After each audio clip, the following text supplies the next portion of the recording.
Mbalamusiza nnyo banyabo ne bassebo. Kansubire muli bulungi buli mujasinzidde okulabira. Mujibalako gye mutuusaako engalo. Buli omu wasinzira okulabira akatambi kano.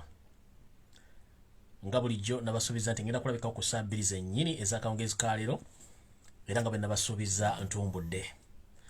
Olunaku lwakutaano bannaffe Abayisiraamu bayita Juma. Ennaku z'omwezi ziri 4 omwezi ogw'omukaaga omwaka 2021. Kansubire muli bulungi. Mbalamusizaako mwenna buli mujasinzira okuwuliriza mwenna buli mujasinzira okuwuliriza. Nembebaza emirimu gye mukola okuba nti mwetuusako ekigulira amagala eddiba si byangu olw'embeera eriwo naye mugezezzaako okuba nti mwebeezaawo. So eyakatuuka nawe kulamusizaako leero no tugenda kuyita mu bwangu ng'alugamujjawe naye kye njagala bategeeza bannaye program yakyuseemu nabadde mbagambye nti egenda kubeera open roof eya open roof discussion naye wazzeewo embeera etali ya bulijjo n'ensalawo nti program eno kangifuule full program mbawa amawulire kubanga nago tugeetaaga. Then ndaba olunaku lw'enkya tulabe kye tugenda okukola naye ng'olwaliro mujja kunsonyiwa temukuba ssimu egenda kubeera lunaku lwankya oba ku Sande mu bimuli mu Bulange Mmengo tulabe kye tunaakola ngenda kusooka mu manyi kye tugenda okukolawo naye ng'olwaliro ngenda bawa information mugiwulire bulungi nnyo mugikkaanye mugiteekeko amatu mujja gitegeera bulungi nnyo. So awo saagala nnyo bariisa nti open discussion tegenda kubeerayo gye nabadde mbagambye nti egenda kubeera open roof tegenda kubeerayo. So nno saagala bariisaayo nga bwe nabagambye nti abantu abasinga obungi mukozesa data ate data wa bbeeyi njala kubatumirako mwena bannayuganda omu gyasinzira okuwuliriza yenna gyasinzira okuwuliriza ku buli lukalu kwonna kw'oli leero sigenda kwogera nsi.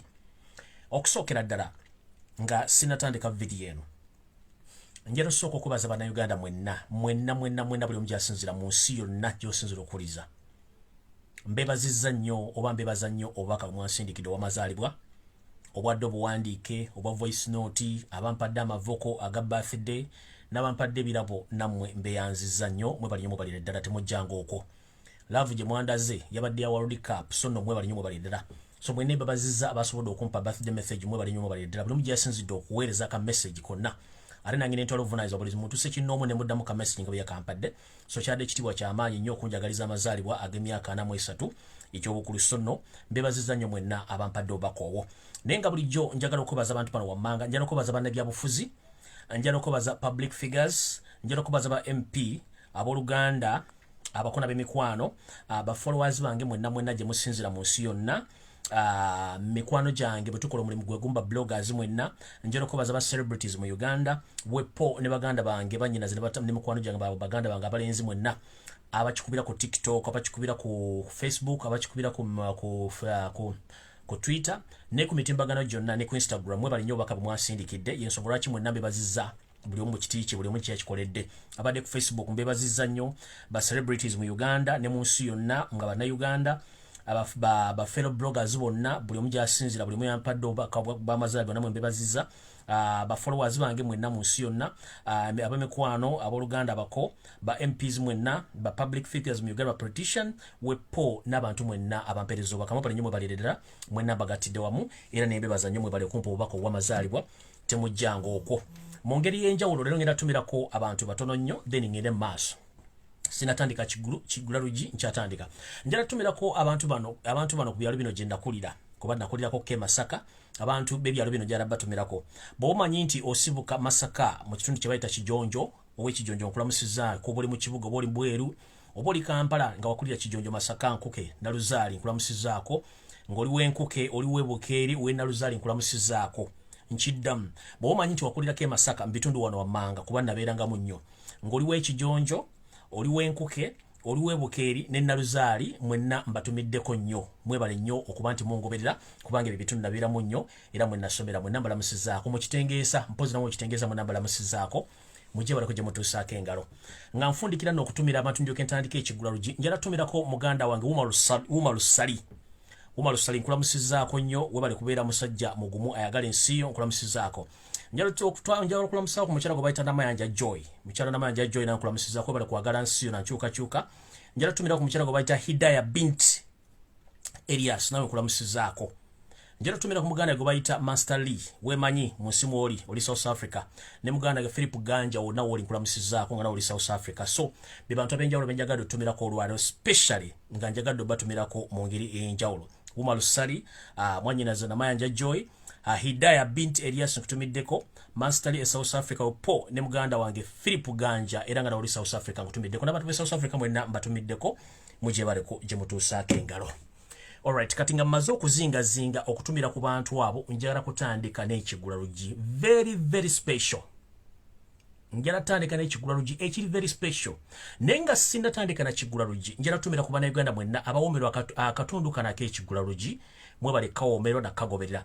Manya abantu ambasanga kiwedde ne banyiiga nenga munne munansonyiwa nange ekigula luggi abasinga obungi simenti mukyagala nnyo bwe mutyo abanyumira ekigula luggi batumiddeko. Nenga sinatandika kigula luggi kino njala mutagingire omumpembe Yosef tubasome mutano wa Karekyezi mutagingire Jero Mwamba wa Jero Katumba Wamala njagala abeere ku kigula luggi kino bakiwulire bulungi nnyo njoke ngere ku information jukira bagani na information nyingi nnyo olwaleero. Nenga ekigula luggi kino olwaleero kye njagala otandika nakyo njagala Jero Katumba Wamala akibeere bulungi nnyo akiwulire. Mu kigula luggi ky'olwaleero nga bwe mbategeezezza nti omusajja ono teyeekaza alina amukwatira bendeweera. Olwaleero nga bulijjo alabiseeko okwogerako eri eggwanga nenga ayogera mu kifo ekikyamu kyatalina kubeeramu kubanga ffe tuwalonda Robert Kyagulanyi ssentamu gw'omukulembeze afuga bannayuganda so si ye. Mukulu Yosef tubasome mutano wa Karekyezi wonna oli mu state house oba oli luddawa oli mu kifo kikyamu. That's why ne statement z'okola tezikwatagana. Oli mu .com era mwolina okwogerera ensonga eziyamba bannayuganda so si kubabulira history na biki ebyayita kubanga Uganda ensi enkulu ekusinga emyaka wadde wagyefuutiikako ate ng'oyise Windows nebyogera tebikyakkiriziganya n'amyaka gy'abantu. Abantu balinda bawa information ate nga tolina giba kubanga emyaka gyo giri backdated ate nga wayiika Windows toteekeddwa kubeera mu bukulembeze obwo.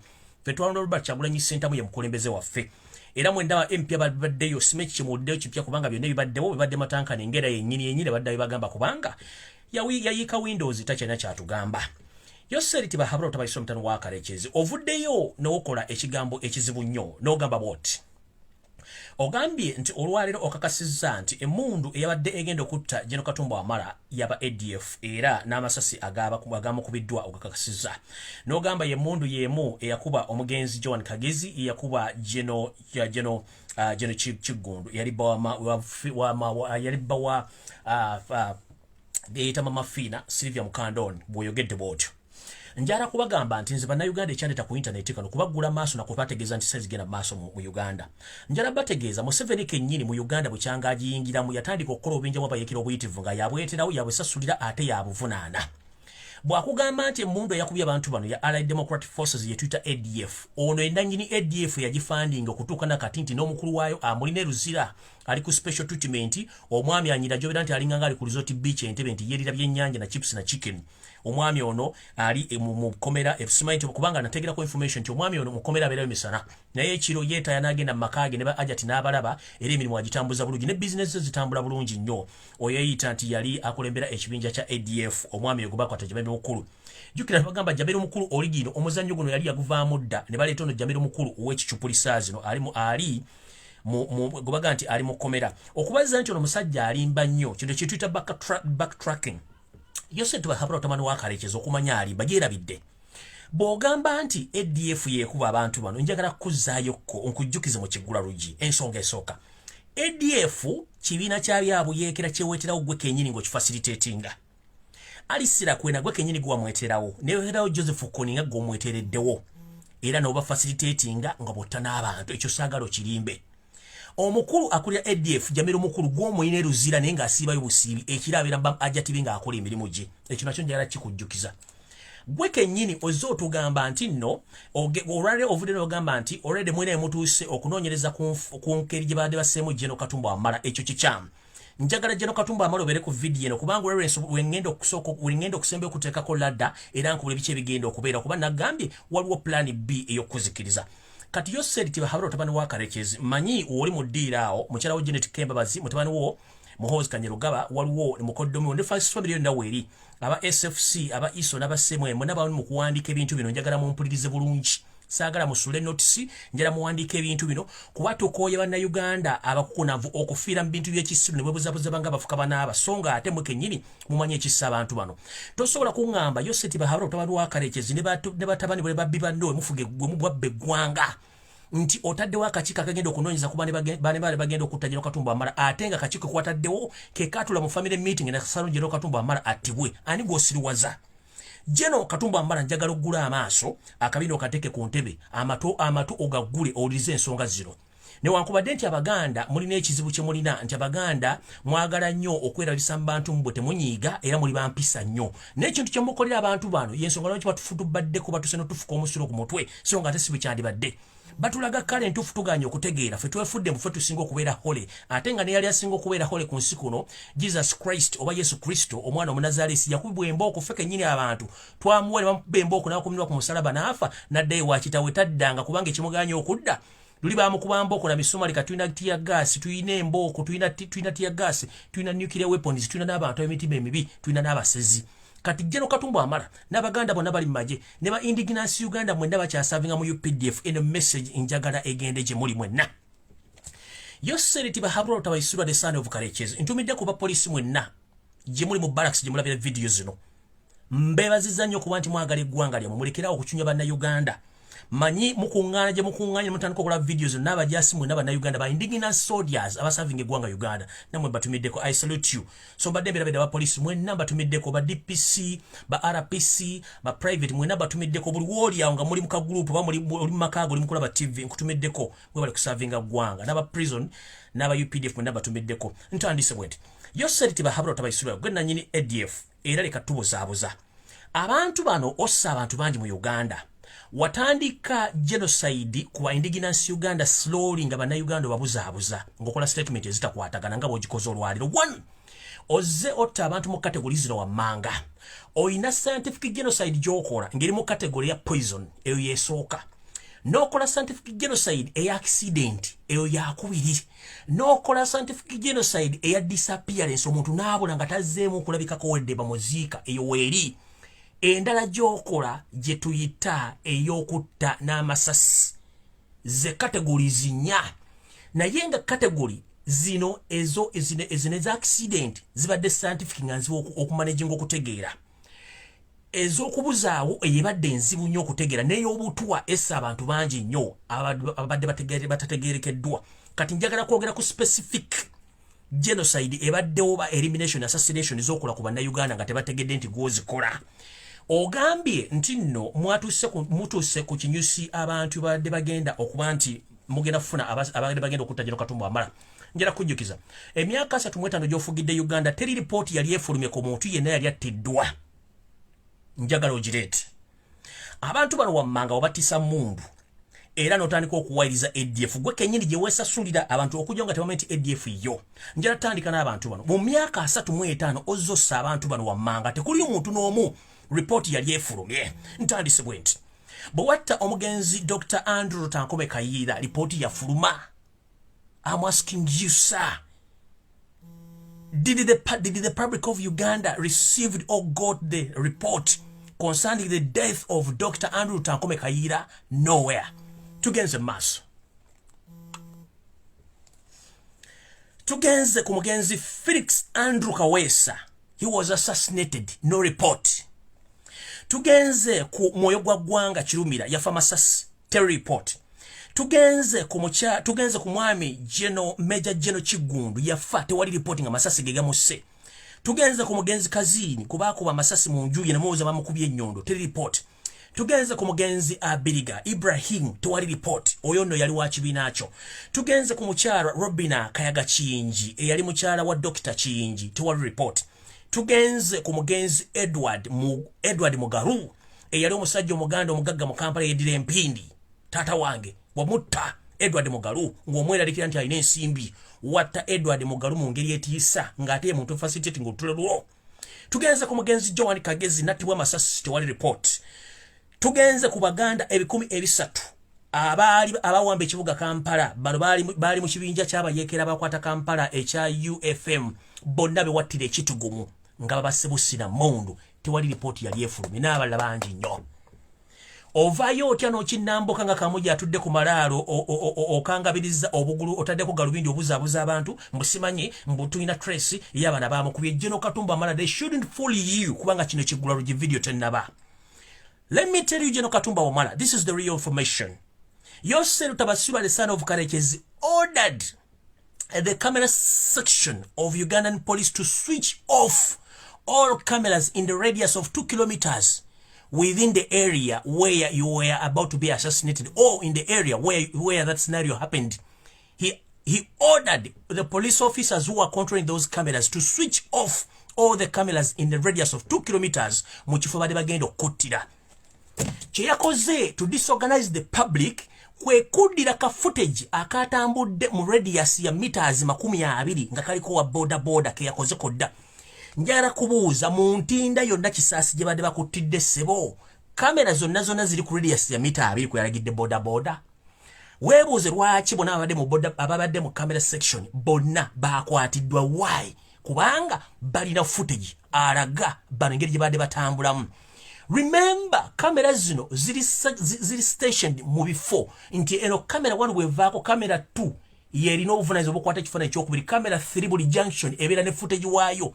Lwaki batulazeeko ka camera ka radius ya meters 2 zokka? Kamera endala zadde ziraze ludda wa okulaga footage y'abantu abo. They shouldn't fool you. The mission was organized and well funded by the State House, chaired by Joseph Tabasura, the son of Karekezi, to finish you. The plan B is in the way. Ekyo kibadde ekigulalo kya Muganda Katumba Wamala. So wegendereze nnyo ng'ogira okweka ngulowooza nti bano abantu bakwagala nnyo tebakwagala. Ekyo nno kye kibadde ekigulalo kya leero. Yoseri tebahabulekera okubuzaabuza bannayuganda. Obatidde ebbanga ddene nnyo nga babuzaabuza olw'okuba tewaddewo social media ng'abantu balina okumanya ebintu bino. Eno yali message yo nga wakava mu nsiko, mugiwulire bulungi nnyo. Kati bawulira ebigambo byoyogera. Eno yali message yo.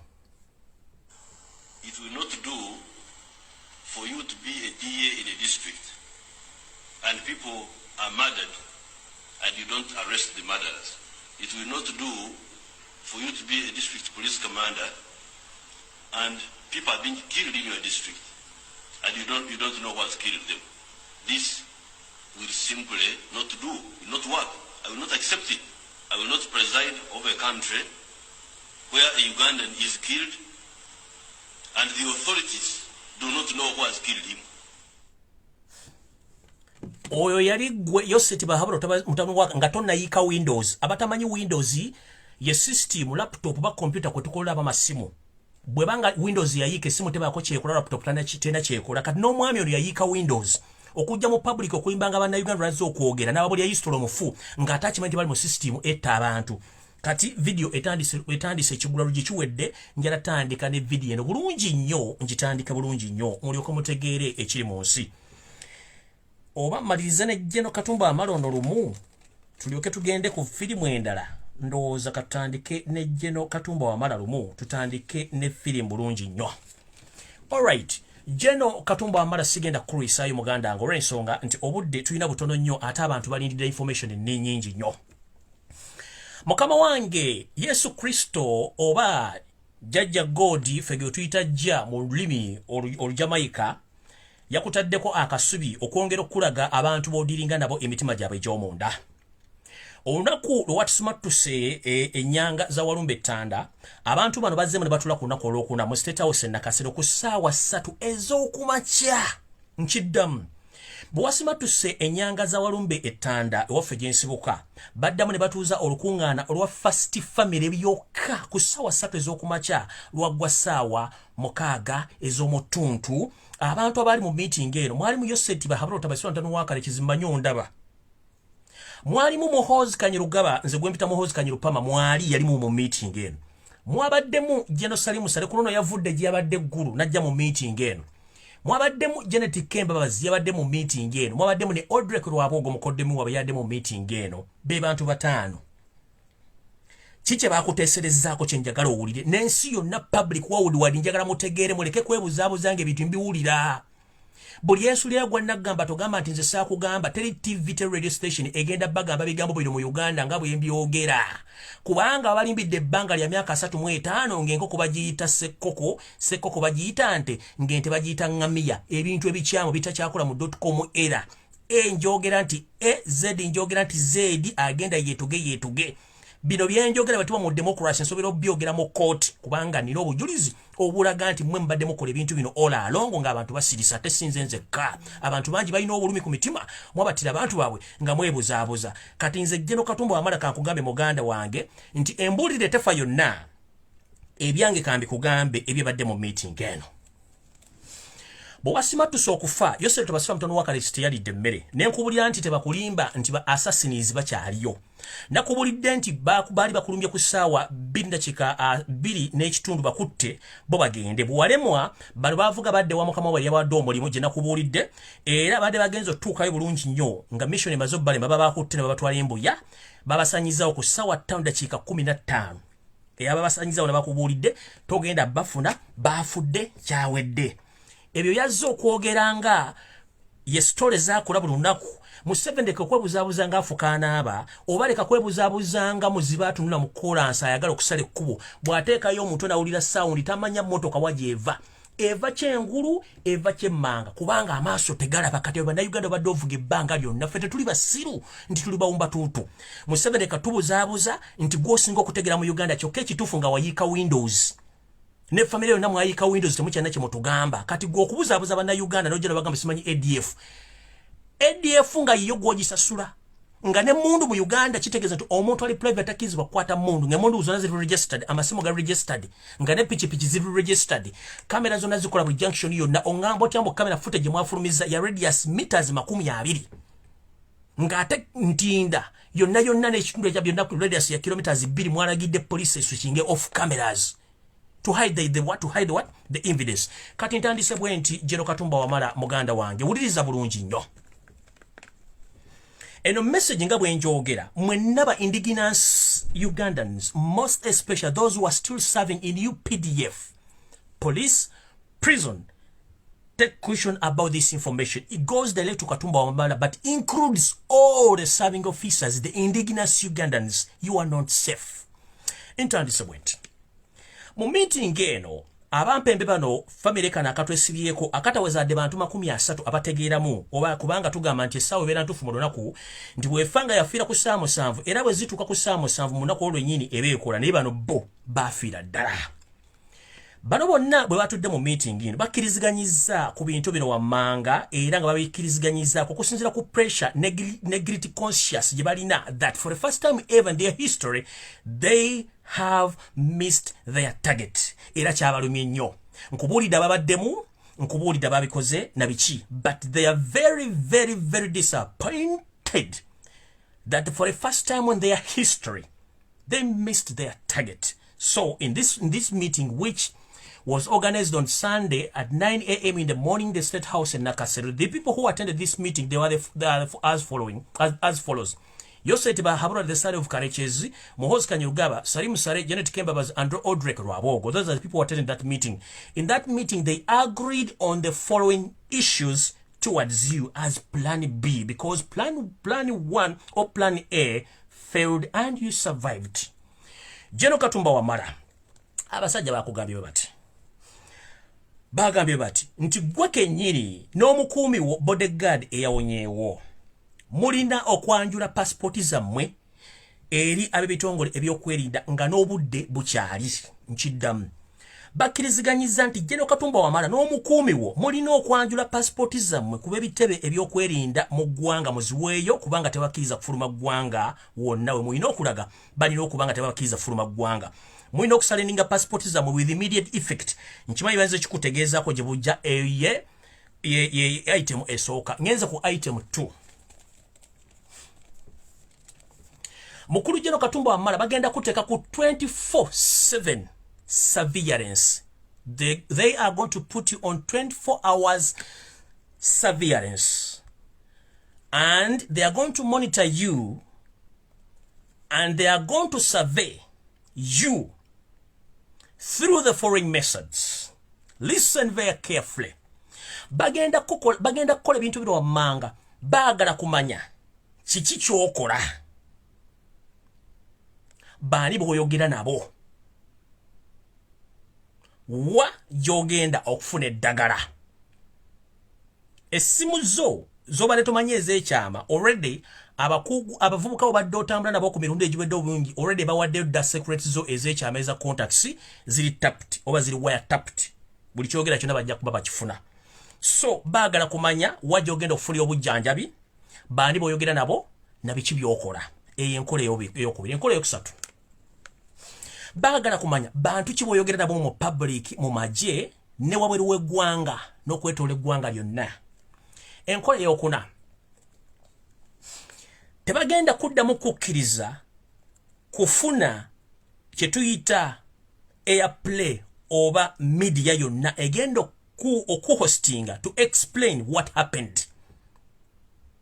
Kino basobola okukikyusa ne bakukkiriza oyogere, but mu bintu byabakkirizganyizaako ekkowe ennamba nnya bagambye tebagenda kukkiriza media yonna kuddamu kukavalinga na kwogera bigambo byonna ebyabaddewo mu njega eno ey'okwagala okutta.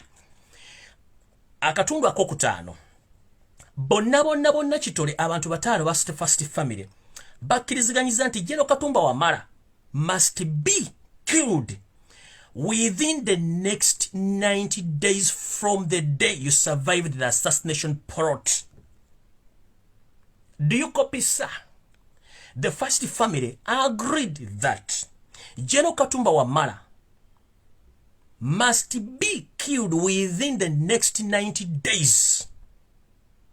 And they want to make sure that General Katumba Wamala, his history, and he's nowhere to be seen in Uganda, including your bodyguard, the one who survived the assassination.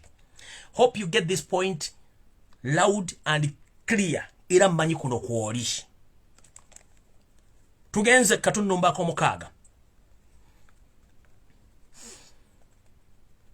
Eno yenteekateeka gye bayinza okwagala okuttamu nga bwe bagiteeseteese mu bintu bino wammanga, era ye pulaani nga bweri engeri gye bagenda okufunamu basobole okuzikiriza mu nnaku zino 9 gy'emyezi 3. Enteekateeka eri bweti. Akatundu akasooka.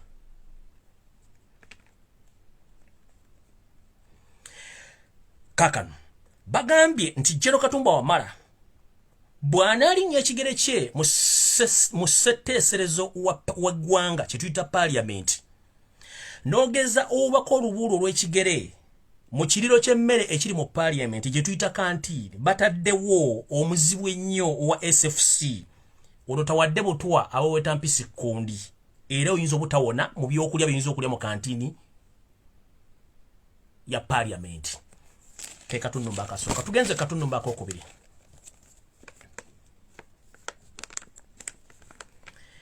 Akatundu akokubiri bagambye nti singa onogezaako genda mu ddwaliro lyonna eriri mu Kampala limanyikiddwa eddene badiployinzeeyo dda abasirikale baabwe aba SFC bakanywa musaayi abasobola okumaliriza mu ngeri yonna esoboka. Jjukira nti General Katumba Wamala ennakasongola tebalimaayo mayuuni n'aba South Korea abaliyo tebasiika mberenge, bakola obuto okusinziira ku muntu gw'obaagala. Already was sustaining the injury, bafunye blood sample yo, bagenda kukolera akatwa akali special nga basinziira ku blood type yo naki kyolina mubiri. So eddwaliro lyonna w'onoolaga mu Kampala limanyikiddwa badiployinzeewo dda omusawo nga wa SFC nga bulijjo. Mukimanyi bulungi nnyo nti badikiteeta babeera ne buli sekita omuntu gwe basobola okuba nga bateekawo obukokolero mulimu guno. So kitegerekirwa nti amasomero agasinga omungi mu Kampala gonna amanene baataddemu badde aba agenti baabwe basobola okukamafurejinga bulungi nnyo okwefuula nti basawo ate nga balina ne kaadi ezisobola okuba nti zijjanjaba malwaliro ago nga ne department oba bannannyini malwaliro gana bagakulira ba head of departments bamanyi ku lukwe luno olw'okuba nti bagenda kukumaliriza singa kanaakutanda n'ogenda mu ddwaliro lyono n'eddene.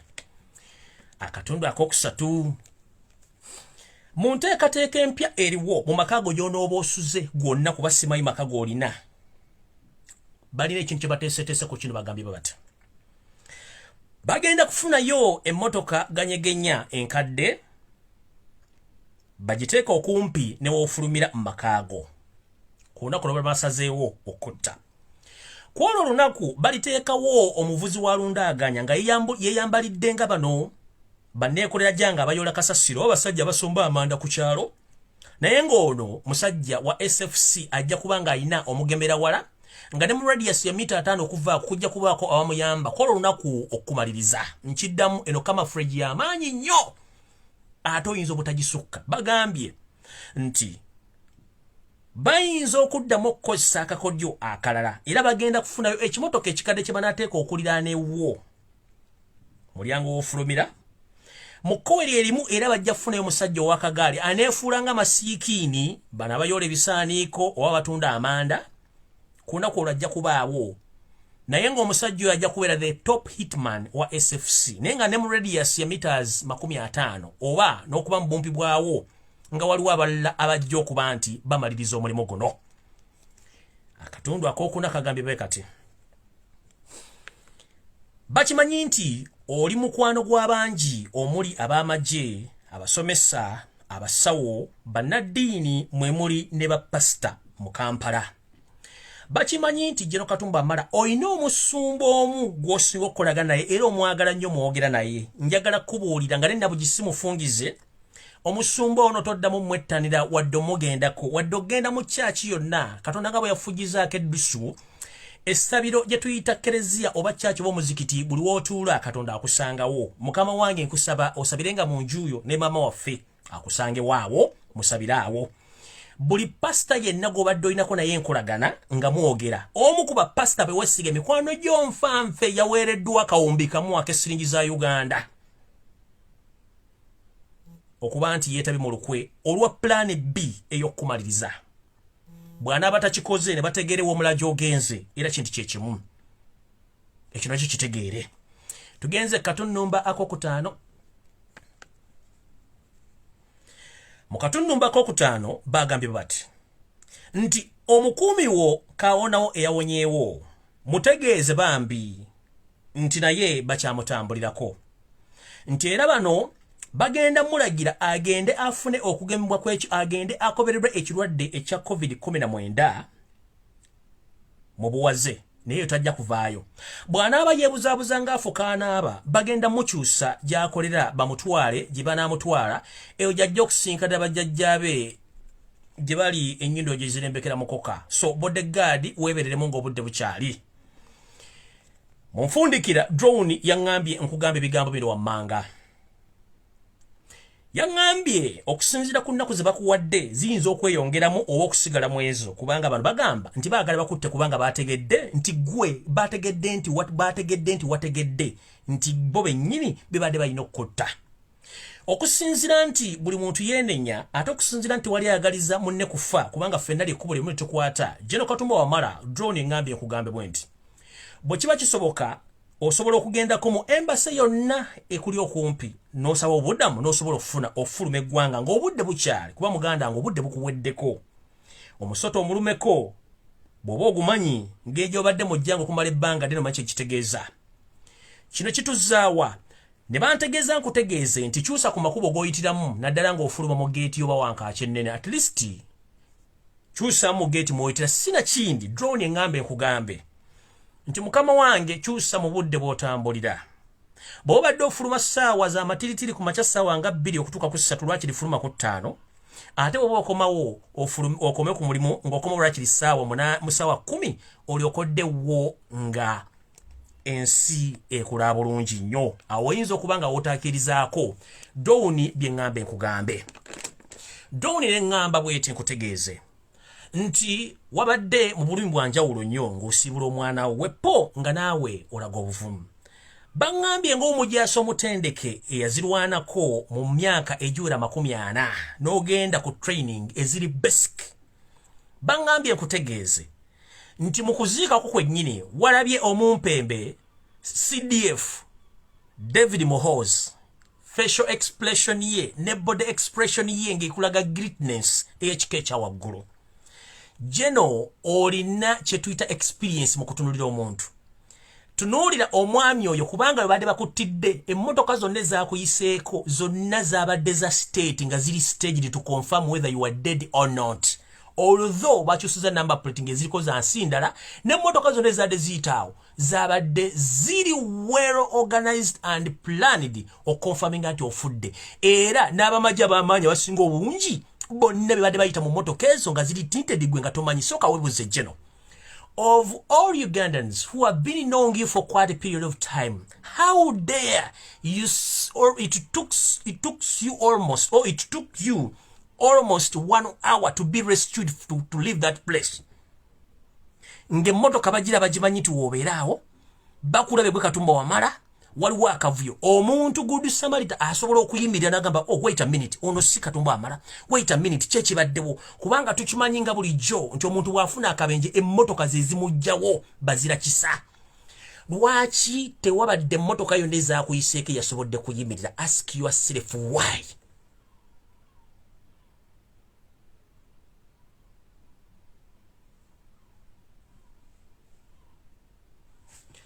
babadde mu radius nga batambula ba monitoringa bennyini babadde ku Lumbuye oyo CDF David Muhoozi kennyini ye yabadde mu area nga monitoringa okufaako ne banna abalala era bwe yazze okusoma speech mu kulembeze yamuwadde tunuuli yabadde atunudde bw'ati ekyamuyambye nti yabadde ataddeko mask era speech yagisomya atunudde wansi bw'ati tunuuli abamagye bonna abazze mu Lumbuye n'abazze okukubagiza buli omu yazze ng'akimanyi nti you survived era nga bali guilty conscious bonna mu ngeri yonna esoboka nga bakimanyi nti wawonye naye tebamanyi kyagenda kukolera so muganda wange taata wange eyo ye plan B eri mu kintu kye bagenda okukolera ekyokubiri kati eno sekitalatireka yezze olwaliro owekitiibwa Dani Muliika Katikkiro waffe eyawummula taata wange gy'oli nkulamusizza nnyo webaleko gy'otuusaako engalo drone engambe nkutegeeze nti naawe ebyokwerinda byo bitereezemuko olw'ensonga nti baakutadde ku listi y'abantu abayinza okuba nti bawunzikibwa kati naawo nsabiddwa to do to the public demand nga sinagenda kubazanyira information endala Jeno Katumba Wamala ebintu bino oyinza okwagala obbiriisa empiso oba okuliisa ebijanjala empiso njagala owuliriza voice note and do the public demand bangambye njibaddire mu bannayuganda bagiwuliriza bataagiwulidde nti abantu bano bagenda okukola ekintu ngero lole kiriwero plan mu voice note gye nazajja mu video yasembyeyo eyabadde y'omumpembe Audrey Lwabo nga yabadde mu plan eno naye nga mwali mu first family okuttibwako okusulibwa kwa kadaaga okulemeza tumusimbe mutebire ne plan y'okujooga n'okumanyira bannayuganda okubatuusa nti bagenda kufuuka bambula mu nsi yaabwe bansabye public nzire munzanye voice note eno nga kwoli n'abala kwe bali bawulye bulungi nnyo ejjogo ly'abantu bano ndyoke mbawa information endala eddako mwawulirize bulungi nnyo era Katumba Wamala wulire ebigambo bino wammanga ndyoke mbawa video ndyoke mbawa information endala njizanye wakati kubanga njagadde ogiwulirize nga n'abantu abasinga obwo gibansabye do the public demand nzire munzanye voice note eno mugiwulirize bulungi abataagiwulidde mulyoke mutegeere bulungi nnyo yiyo Nkambwe was somewhere in the Prime Minister's office. Then they let Rugunda go and sleep.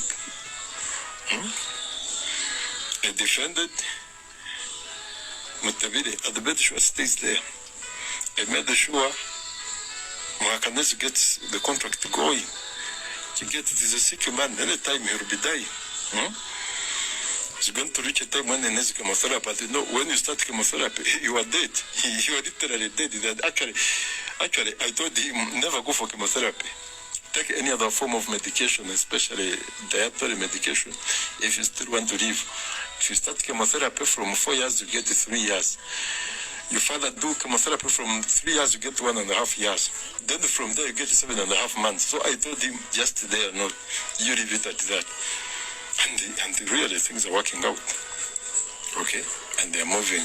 So we need a prime minister. We need a different status controller. We need a different PPS. We need a vibrant and useful, very useful minister in charge of presidency. We don't need this silly man. Then when we go to the ICT, the government spokesperson, the person in charge of the media house, should be somebody very reasonable. Very reasonable.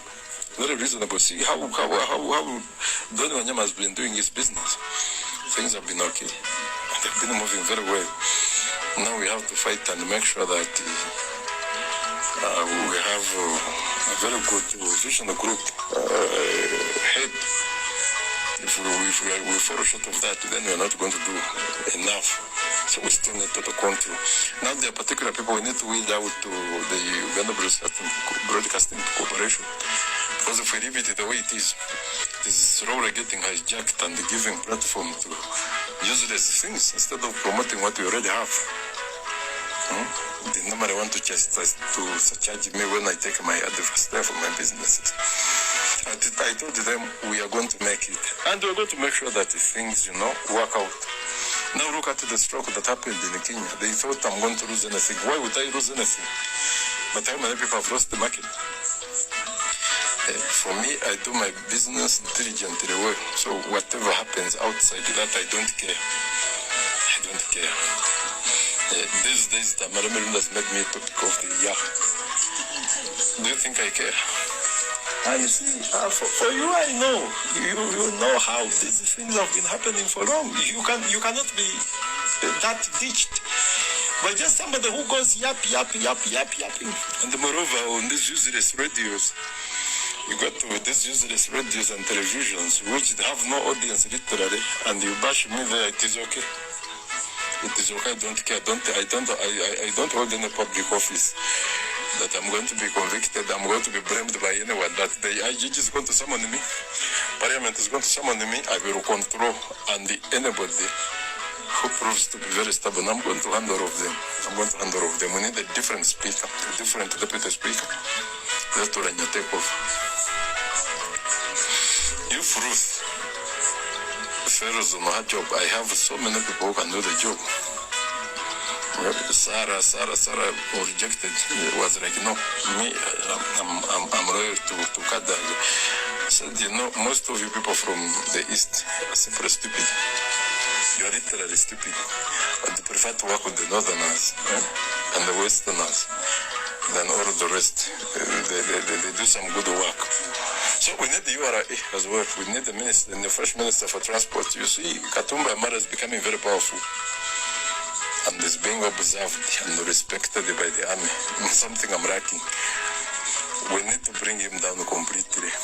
We need to create a war with the Muzee's girl, with Kajina.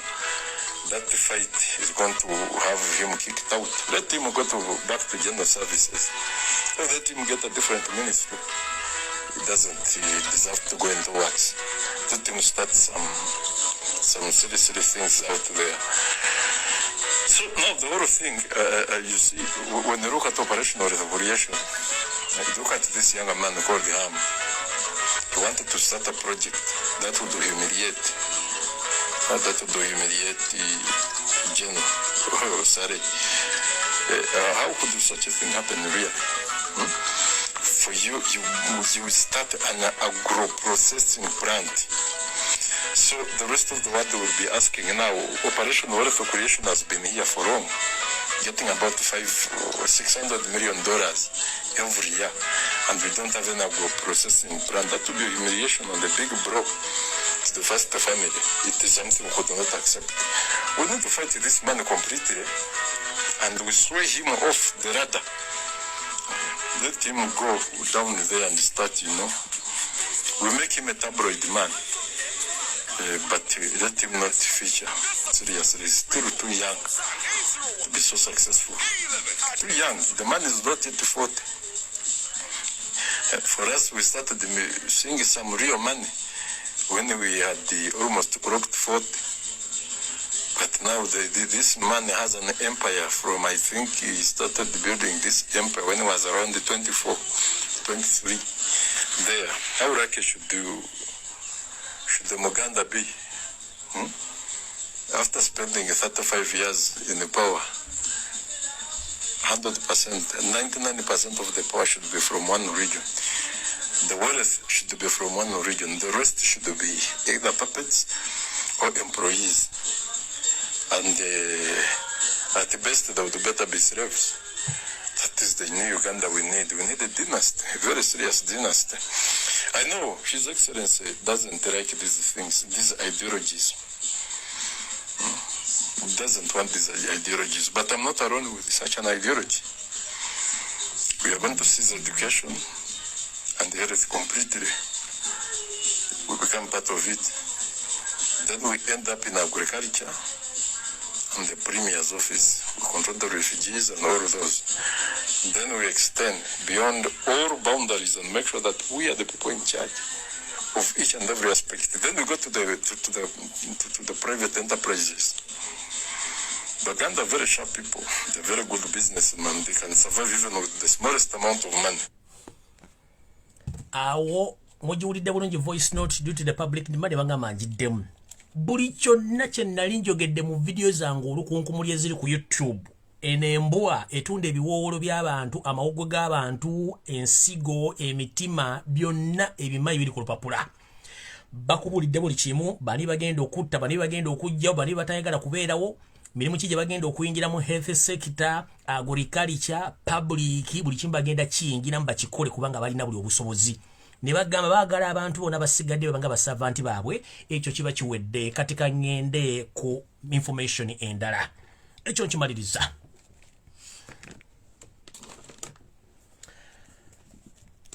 njala muntagingira wano Muhoozi Kanyerugaba ne family yammwe yonna njala tegeeza public nti ekitongole ekikuuma omumpembe yosere tobasira mutano wakale kibaita SFC kino nga tekiri mu constitution ya Uganda amajaga kuuma first family y'ababbi abali mu kulembeza obutali baabwe before nga sinagenda eyo nchumide ku mukulembeza Robert Kyagulanyi Center mukama wange ngenda kusaba n'obuwombeefu ensonga zino nga bwoziwulira zino si kusiika binyeebwa bana basajja ekyakwatisa emmotoka yo baamanya nti emmotoka bw'ogisigaza tewali agenda kukuba sasi kebere bomu ka kibe kikompola ono yennyini lwabwogo ne banne ne basala bakwate emmotoka yo olw'ensonga nti obagituulamu bandi bate basobola kufuna bakwagala bakufune mu zino fragile vehicles ne basobola okukubira ebyasi ne bakuttirawo weewuunye Foster General nga talina amadika Foster General talina mmotoka mu following emukuuma lwaki kubanga muganda lwaki kubanga indigenous Uganda bo bazirina kati mukama ngenda kusaba n'obuwombeefu okusinziira ku kire ky'obudde nga bwe kitunudde n'embeera y'obudde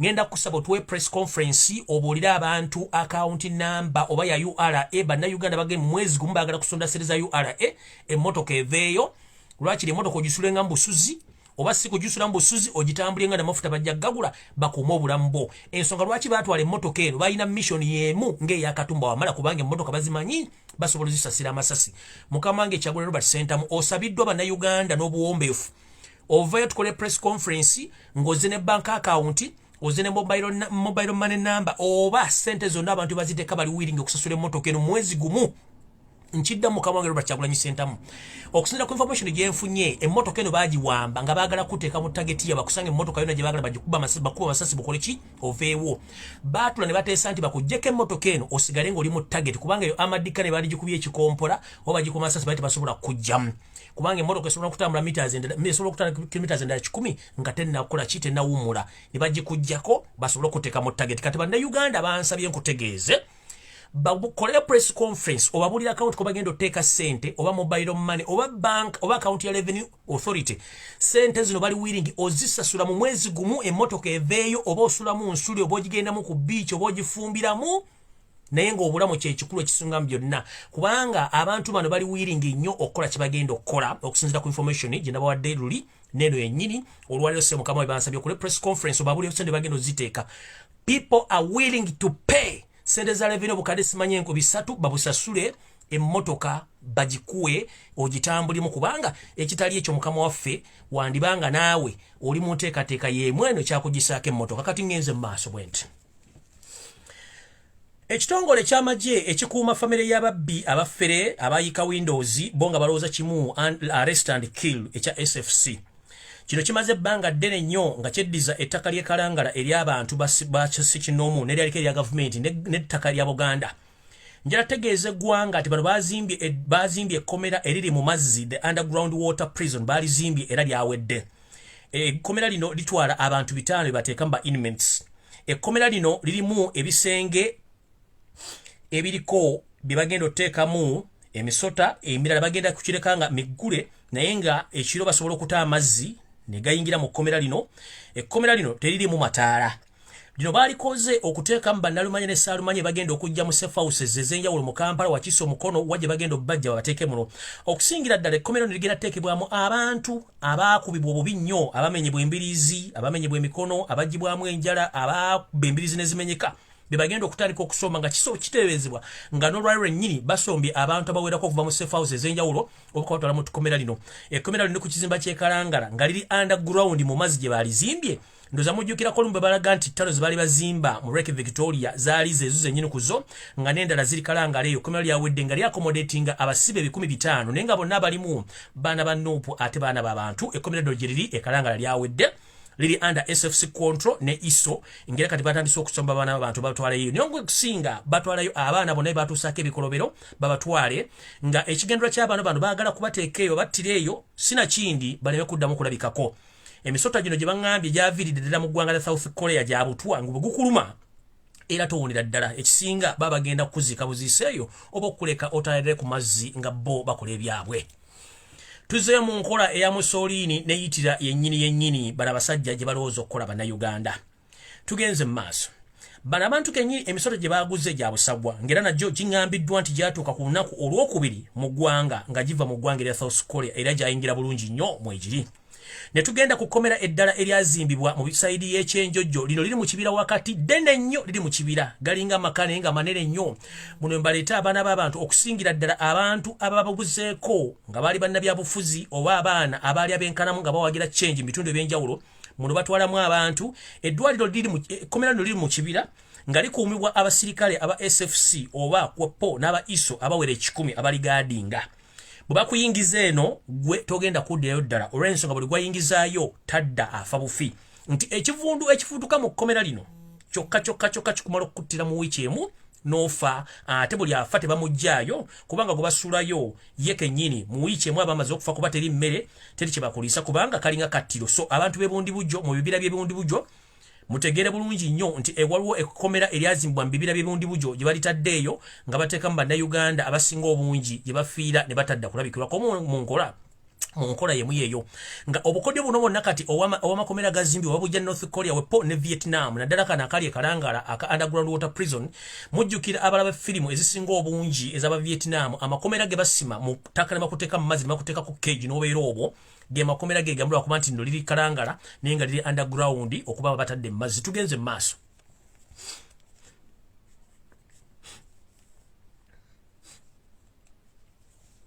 so ono gwe batwala mu kkomera lino ery'ekyenjojjo tosobola kufunayo kyakulya wadde ekyokunywa era nga lino lyo lisobola okukuttira mu nnaku 7 zokka ng'ofudde kivundu eky'abaana bokka oba abantu abaasibwa mu makomera bano abateekebwayo nga bagenda kuba battibwa mu ngeri yennyini abantu bano bakola ebintu bino gy'obeera nti bo ku nsi bagenda kuwangaalako emirundi egisinga obungi ekirala njagala kubikiira bannayuganda era mbikire ne paliamenti ya Uganda nti ensimbi ze muyisa ne muziteeka mu State House zimanyi zikola mirimu ki kino nno y'ensonga lwaki mbagamba eggwanga Uganda eyalikolimira oba eyaliroga embogo tannazissa ate ali ku mutugunda waggulu akyatukunamidde olw'ensonga nti atulengera njagala bagamba nti ssente zonna ez'oba State House mbusimanyi za State House ebitundu 7 ku buli 100 essente zino eziwoba Yosef Tabasiro mutano wakareekeze mbu za State House ebitundu 7 ze sente ezikozesebwa omumpembe okuziwoba agenti be okugula ettaka lyonna erya Buganda nkiddamu sente zonna eziri mu classified budget sente zonna eza budget ze basoma ne budget zibongerako kusaba nga basabye sente zibaweddeko zikozesebwa mu kugula ettaka lya Buganda lyonna era nga wetwogerera omumpembe Yosef Tabasiro mutano wakareekeze alina ebitundu 65 ku buli 100 ku ttaka lyonna erisangibwa mu Buganda akiwakanamu genda okoleko save nkiddamu bukyanga Yosef Tabasiro mutano wakareekeze ajja mu buyinza bwe batandika omuyisiza ssente ezijja mu parliament ezijja mu State House ezitaliko mbalirira zino ssente ebitundu 7 ku buli 100 ze zigula ettaka lya Buganda nga ssente zino baziyisa mu babloka ba Museveni abamu nga Baganda abala Banyarwanda ne kumanya agakola emirimu gino kuliko omusajja gwe bayita Kalangwa ow'Ekayunga kuliko abamaje abasinga obungi Abanyarwanda abali mu mulanka z'abajeno ne ba major abagenda bagoba abantu ku mataka essente ze zimu ziweebwa abayindi bamusiga nsimbi okugoba abantu ku mataka essente ze zimu ziweebwa abantu ba NRM bonna abenkana mu Buganda okugoba abantu ku mataka essente ze zimu ziweebwa abapoliisi abanene okukola ekintu kyekimu nga beefudde nti bananyini mataka gano nga bagaguze kumbe ebyapa bisigala wa Yosef Tabasiro mutano wakareekezi ngeri ebyapa byonna birina muno mwe mwalina okutwala amasiro g'ekasubi mwe mwalina okugula olubiri luno kubanga nabagamba Baganda buli muntu yenna yeebuzaabuza nga afukana amatutegeera nsonga zino n'olubiri Yosef Tabasiro mutano wakareekezi yalugula ng'ayita mu mumpembe Agakaani ayina obwakabaka obutalina obusibuka nga bwetola ensi yonna nga bulina ebyobugagga bingi mu bantu abala abatwala ensimbi zino okugula amataka n'okuzimba akedi mu Kampala z'essente za State House zino zibateeka mu budget eyo. Abagagga mbanyimanyi sigenda boogerako abalina amataka mu Buganda nga buli kitundu kya Kampala ayinawo ettaka. Wano we mbagambira nti yensonga lwaki Yoseri Tibahabulwa mutabani wa Karekezi alwana nnyo okutwala ekibuga Kampala ng'akiza mu bukulembeze obubwe basobole okizingako lumu. Bano abasajja ebitundu 8 ku buli 100 ebizimbe biri mu Kampala ebizimbiddwa ebipya n'ebikadde byagulibwa bigiriddwa ku ssente za State House zonna eziyitibwa mu Parliament nga temanyi kye zikola. Njala babuza ekibuuzo kimbamimba Parliament. State House ne First Family limu abantu tebawera 10.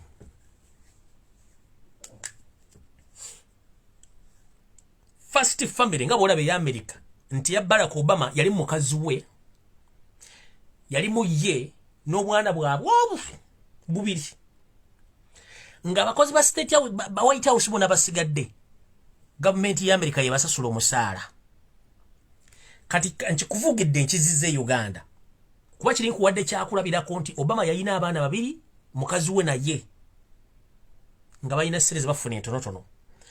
Kati nekikuvugira nenkikuleetera mu State House Nakasero ewali ababbi bano kye tuyita First Family ye Genetic Embabazi abaana be basatu mpozi nono Muhoozi Kanyirupama ne Museveni be bantu aba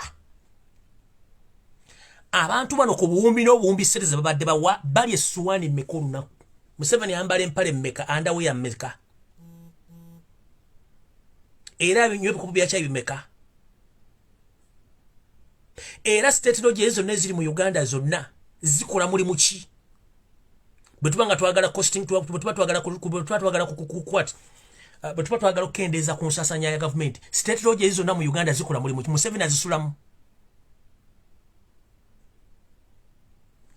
Kati sente zonna zembadde musaasaanya ku State House banna kubeera abantu bana okujjako olimu ebintu ebirala bigwamu gamba nga bakulembeza abaveebulayo okujja okusinkana Museveni abamu bajjira ku bajeti za nsi zaabwe. Susuubira nti wali omukulembeza asobola okuva mu ggwanga lye najja nga agenda sula mu bbanga bajja bayina already accountability yaabwe. Ekyo nakyo mukitegeere bulungi nnyo. Kabeere mukulembeze wa Rwanda ajja nga alina bajeti ye kibayinza mu providinga kulya ate State House erimu ebisulu basobola okusula.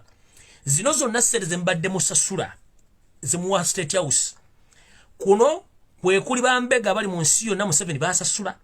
Sente zino zigula amataka nga bakozesa abagagga abayindi ne bagagga bali mu Kampala okugula amataka. Temuddamu kwebuuza ssente ezibagobya ku mataka ziva luddawa.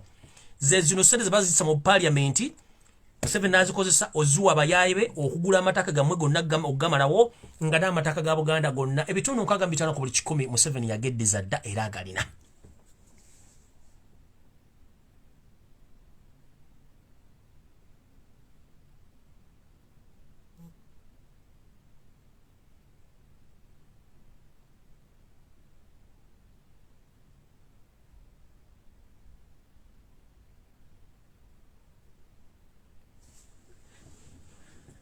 Ekigendo bamala enviri ku mutwe era muzikwate mulowooze nti ziriiko kyekino wano wammanga.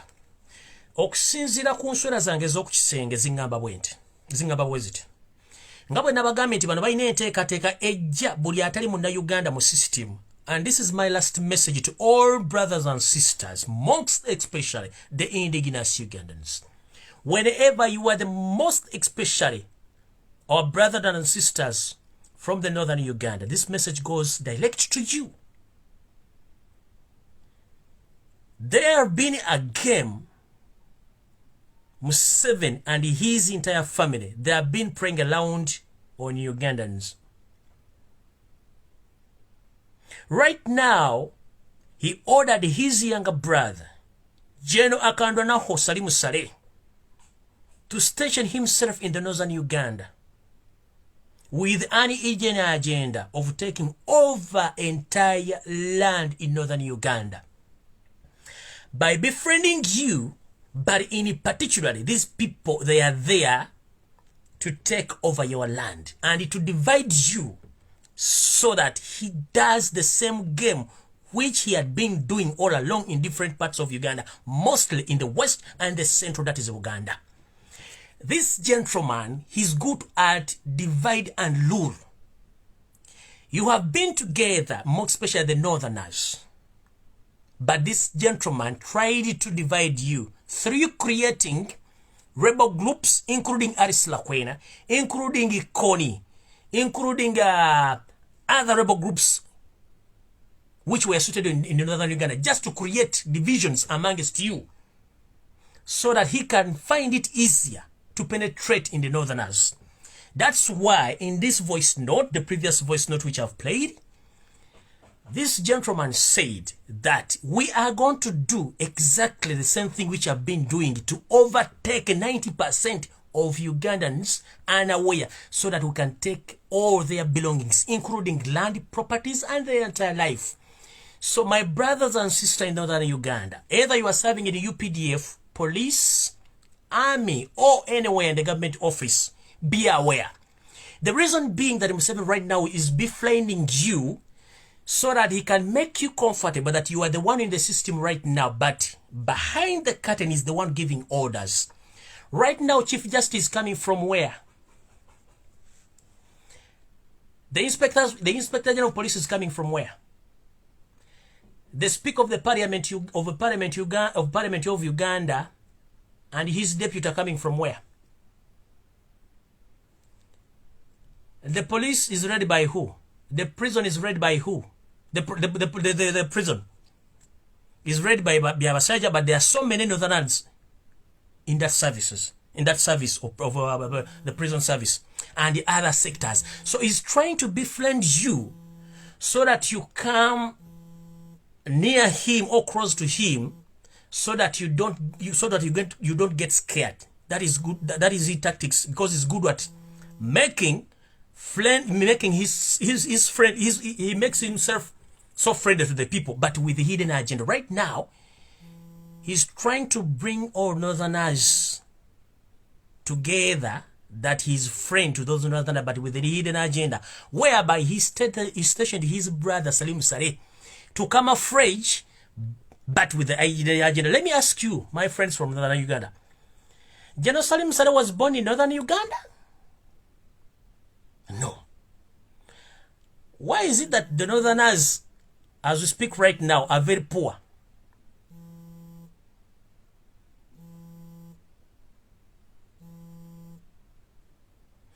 Northerners, you were good in military and government management. What happened? Open your eyes before it's too late. So, buli omu atunule gy'alina okutunula. Baganda bange mwena abava mu north, abava mu east, kano si katego, kano si kazannyo. Ono lwaboga akugambye nti we are going to befriend the northerners so that we can work together with the westerners. What about the other Ugandans? Where are they? Where are they left? The trick is now is to befriend the northerners so that they can work together with the westerners. The rest of the country is left out. So be very careful in that game. Ask yourself, the man from nowhere, his origin is from Somalia. Now he's situated in northern Uganda. Was he born there? He wasn't born there. Why is he there? At first it was in Kapeka. Was he born in Kapeka? So let me give you the brief history about these people. Museveni is not a Ugandan, that is first. Janet is not a Ugandan. Salim Saleh is not a Ugandan. Muhoozi Kainerugaba is not a Ugandan. Audrey Kurabogo, he can't explain where he was born. Diana Museveni is not a Ugandan. She's not a Ugandan. All their daughters are not Ugandan. They were not born here. So these people are non-Ugandans. So they are there trying to divide you as Ugandans so that you can work with them. But time is going to reach that they are going to chase you away and they take over. Wake up. Don't be taken by those simple occupations, all those created office that they need you. They don't need you. Because when Museveni went in the Luwero Triangle in 1980, after he overthrown Obote, immediately he knew that the northerners, they have been in the army, they are so aggressive, they are good in administration, they have been in government for so long. I can't lead this nation when these people are still strong. What can I do to divide them? Then create a war in northern Uganda so that you distract them from developing. And create a war so that these people, they get tired of guns. And that trick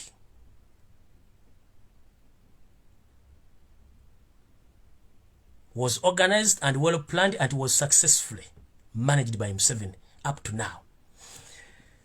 Because he knew that he can't manage Baganda, he can't manage the Northerners. You have been in the army, police, and in the government. Remember, Milton Obote, General Tokero Rutwa, Idi Amin Dada, and other people have been governing that nation some time back. They are very powerful people. Where are they right now? Or they were killed. Some died in exile. So as we speak right now, he's doing the same trick. He's tricking you to befriend you, but with the hidden agenda, please wake up.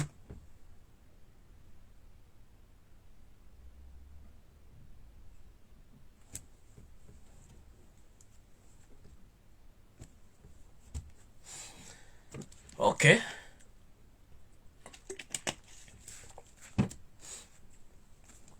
Sigenda baluwisaawo okujjako bagamba nti video njimaze. Buli muntu webereremu gy'oli naye kisinga obukulu kwe kumanya ensibuko yo okumanya gy'olaga. Nga mmaliriza njalako bazanyo bannayuganda mwenna abakola omulimu ku Twitter. Mulumbe wa World Bank muddeyo ku Twitter. Mulumbe IMF muddeyo ku Twitter. Ensonga enkulu gye tulina okukola kati ensonga lwaki Museveni atuuse okuba nti azze okwogerako eri eggwanga n'alimba nga talina cabinet. Tekibanga obukyanga lubanga lwa mmini tajjanko mu public kwogera nga talina cabinet. One, talina prime minister, talina vice president. Prime minister yakwataganya baminisita bonna mu Uganda, yakwasaganya business baminisita bonna mu Uganda, tamulina.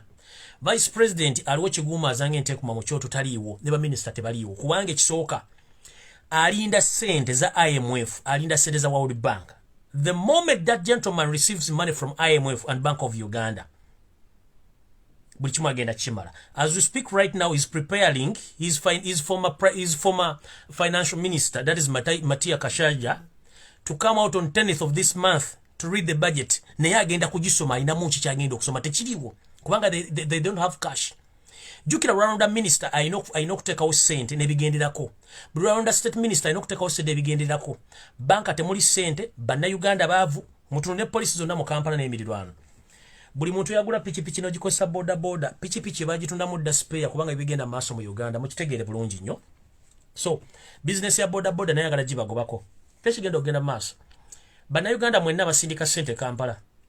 Era balina bank account mu bank endala njala bagamba. Era njanga maliriza. Mwegendeze nnyo nga musindika sente. Ekirala, abalina account mu bank ez'enjawulo nabagale mukendeze ku nsimbi zammwe. Ekyokubiri, banka zino Museveni akikola kamanye ng'akoza n'owebbwa okuzitta. Sentina leyo gye mulaba yatandikwa n'omusingi ogw'abasajja Abaganda abatandika banka eyo. Naye omusajja omu ku baali empagiriwaga, all the strong pillars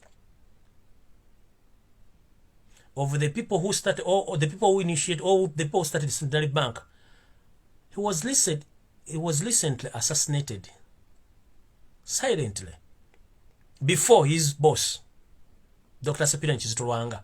Tebamubika wantu wonna yafa. Ye yali omutwe gwa bank oyo ne basooka bamujja omwami oyo yafa. Lwakuba tebamwogera mawuli, tebamwogera nnyo, bamutta silent, bamusitisa butwa. Then Kagezi Munyu yali agikulira Dr. Sepira Nkizito Lwanga ne bamujjawo. The moment kasabajjawo Dr. Sepira Nkizito Lwanga, bank etandise okufuna ebizibu by'enjawulo. Mu kufuna ebizibu by'enjawulo, gwe Munnayuganda gw'olina okwebereramu. Banka tube tujagala nnyo ng'etambula nnyo naye kati efunye obuzibu. One, abantu bagenda okujja sente baga nti sente teziriijo naye ng'ate sente n'ozikulaga zituuse. Omuntu bw'agenda okusaba sente zamugamba alindako ate sente ze nga ku akawunti gye ziri naye nga zimulaga tezikola kiteziriijo. Ekyokubiri, charges bachaginga abantu kati withdraw ne deposit ne sending oba omusolo gwe basalako sente mpitirivu kati. Bangambe kati bw'osindika almost million 2 bakujjako emitwalo 3 charges sente nyingi nnyo kwegamba buli kintu kitambula bubi nnyo ekyokubiri nga nfundikira bannayuganda mwenna gye muli nsaba n'obuwombeefu tugamba lubaala embeera nga n'ebiro kwotadde mugule masiki bannayuganda mugule masiki muzambale ekyokubiri mwewale ebifo eby'enzigotta omuli abantu abangi nkiddamu bannayuganda mugule masiki muzambale masiki ey'ennusu 2,000 tejja kutwala mu ddwaliro okujjanjabisa bukadde 610 njagala musoke mukole calculation ng'obudde bukyali ekirwadde kya ssenyiga 19 kitambula wadde ffe gavumenti yaffe ekyakikwasizza omukono omuyabayaba olw'ensonga nti babbi naye ng'ekirwadde kyo mwekiri mbasaba n'obuwombeefu mugule masiki muzambale masiki ya 3,000 oba 5,000 ejja kusevinga obulamu bwo n'ensimbi ze wandiyonoonye eziri mu bukadde n'obukadde ng'ojjanjaba ekirwadde kino bw'oba ofunyeemu obubonero bwonna obukulaga nti olina ekirwadde kino waliwo enzijanjaba eyaffe ey'ekinnansi gy'osobola okukozesa ng'okweyoteza kasita weeyoteza ojja kuba ng'osse obuwuka obwo bukuleetera ekirwadde ekyo ngenda basaba buli lw'ofuna enkenyera mu mbeera yo eya bulijjo please nkusaba weeyoteze kozesa eddagala lyaffe ery'ekiddugavu kamba we ebirungo by'olina okukozesa ekisooka osobola okugatta entangawuzi n'ogattamu katungulu ccumu n'ogattamu enniimu n'ogattamu n'akatungulu n'obifumba n'obinywa nga byokya ekyo oba okimaze osobola okukozesa ebyenda eby'embuzi n'obifumba n'obinywa mu supu nga tobisiise nga byokya ekyo nekisobola okuyambako ekyo nga kiwedde osobola okukozesa okuba nga onywa caayi asukka mu bikopo ebyonywa buli lunaku nti ku makya osobola okunywa ekikopo kya caayi kikozese nga totaddemu sukaali caayi yennyini omufumbo oteeka amajaani agamala omunywe ng'ayokya omunywe ku makya mu ttuntu akawungeezi ne obanga ogenda okwebaka making sure nti bw'ofuna enkenyera ey'obutassa bulungi okozesa nnyo ekintu ekyokya naye ng'ekisinga obukulu okwetangira kisinga okujjanjaba masiki ya 5,000 esinga obukadde 610 ogenda okukozesa okujjanjaba ekirwadde kino nkiddamu masiki ya 5,000 esinga okwejjanjabisa miliyoni 6 sinakindi okulembalemba ogenda ekaganga ekituufu ekirwadde weekiri naye gavumenti etufuga y'abamafiya tebajja tufaako tugenda kufa ng'ebinyira nvudde olwala bagamba bannayuganda njagala temwesulayo gwanna kugamba masiki ya 5,000 mwewala ebifo ebirimu abantu abangi nga toyambadde masiki mwewala okukwatakwate wantu ekyokubiri mukozese enkola eyateekebwawo gamba ng'ey'okutambula ne sanitizer tomala gakwata wantu tolyalya ku buli kintu kya muntu beera n'ebintu ebyo by'okozesa mwabalya ku nsaniya nga mulyamu muzeegendereze onywedde ku kintu ky'omuntu kyalese ku mmeeza ekyo mukiveeko mwewala ebintu ebyo ekisembayo ensonga esembayo yino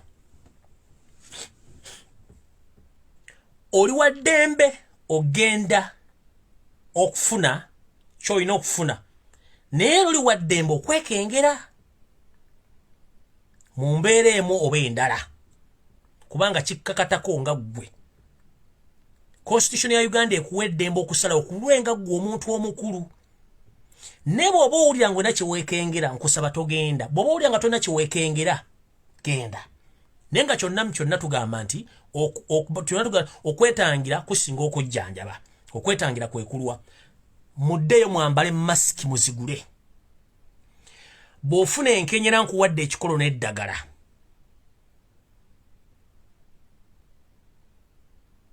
kiddamu bw'ofuna enkenyera nkuwadde ekikolo n'eddagala obiwulidde bulungi nnyo ekirwadde kino tekisembera kintu kyonna kyokya munywe kyayayokya sukka mu bikopo byonywa ku makya nywa kyayayokya ne bw'otateekamu sukaali naye ng'ayokya mutuntu akawungeezi n'ekiro ng'ogenda okwebaka okweyoteza kintu kikulu nnyo okweyoteza kwekulu oba kye tuyita steaming kwate bensani yo mw'onaabira fumba amazzi go nga gookya bulungi nnyo teekamu ka china robe oba teekamu kya pambalasi awere bulungi nnyo muli bw'omala omuteekamu kwata ettawulo yo bulungi nnyo oba essuuka ogyebuutikire bulungi nnyo ng'omutwe ogutadde mu bbaafu muli obeeremu eddakiika ezitasukka 10 teweebikkula kikole ku makya mu ttuntu n'akawungeezi ng'ogenda okwebaka kye tuyita steaming oba okweyoteza ojja kuwulira ng'ozze butonga n'ennyindo ne buli kimu kisumulukuse bulungi kye tuyita steaming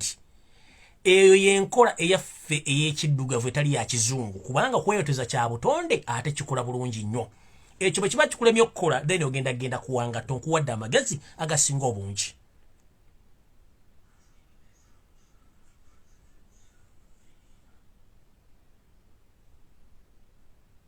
mumpulya bulungi okweyoteza kikulu nnyo anaabatatutte bye mugambye bagamba embulire tefa yonna naye mbabuulidde the fact is saagala mufe mu bintu ebyekiralu ng'ate musobola okwetangira ekintu kino ekijja mu Uganda mask mugigule ya 3,000 ku 5,000 naye mask mugule ezo gy'osobola okuwoza n'ogyanika ekiro n'ekala n'ogyambala ku makya ya 3,000 ku 5,000 naye bw'onoofuna ekirwadde kino kijja kutwalira ssente ezisukka mu bukadde okujjanjaba sina kindi oserengete bajjajjaabo gye baakusooka ate nga si kye twandiyagadde nja kumaliza nga mbagamba ku lwa Katonda n'ensi yange buli omu weebereremu kubanga gavumenti etufuga y'ababbi tebajja bbawa service kubanga n'essente ezimbi arcade malls zonna ezisinga obungi yali mbalirira ya covid-19 sente tebazibba kati bagamba nti